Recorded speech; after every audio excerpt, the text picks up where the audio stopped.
Governor Stitt, they did some very funky political maneuvering this week. So I'm pulling up a press release here about House Bill 2078 and Senate Bill 783, which is a combination of bills that allow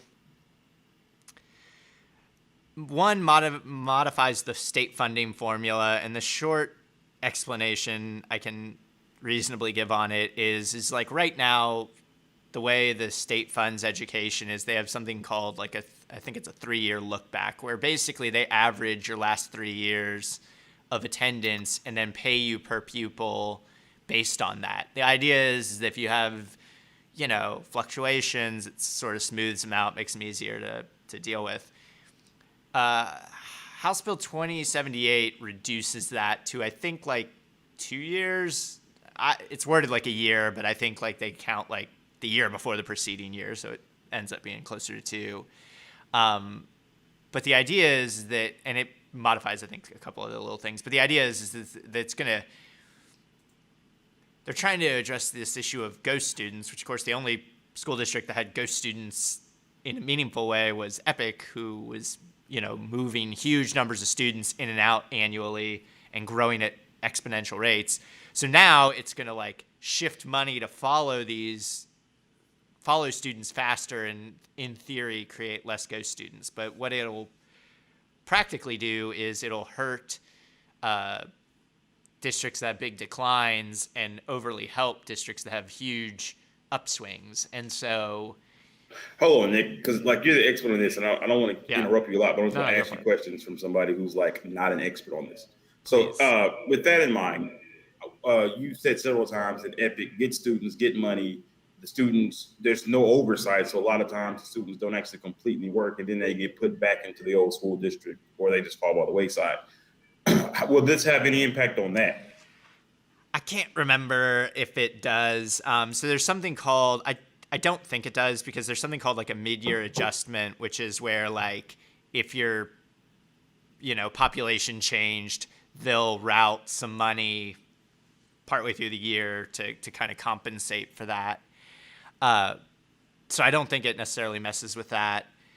But what's been happening is that it is like Epic, because of how fast they're growing. I mean, they're getting these huge mid-year adjustments as well as just more funding year over year because of their growth.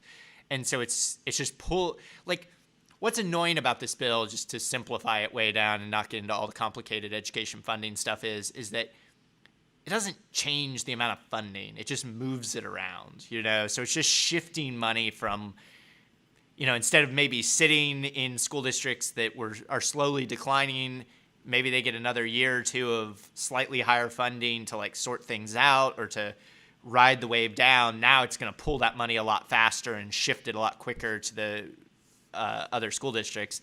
And the idea is like this like insane notion of like competition, So the other bill, the Senate Bill 783, messes with our transfer laws. So it, in some way, I'm not clear on exactly how, because it lets school districts still decide what their transfer policy is, but it lets any kid transfer across school districts. School districts have to decide how the policy is.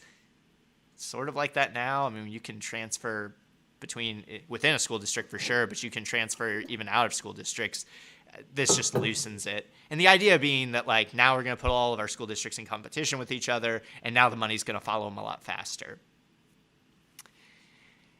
Obviously, competition in our society is not fair.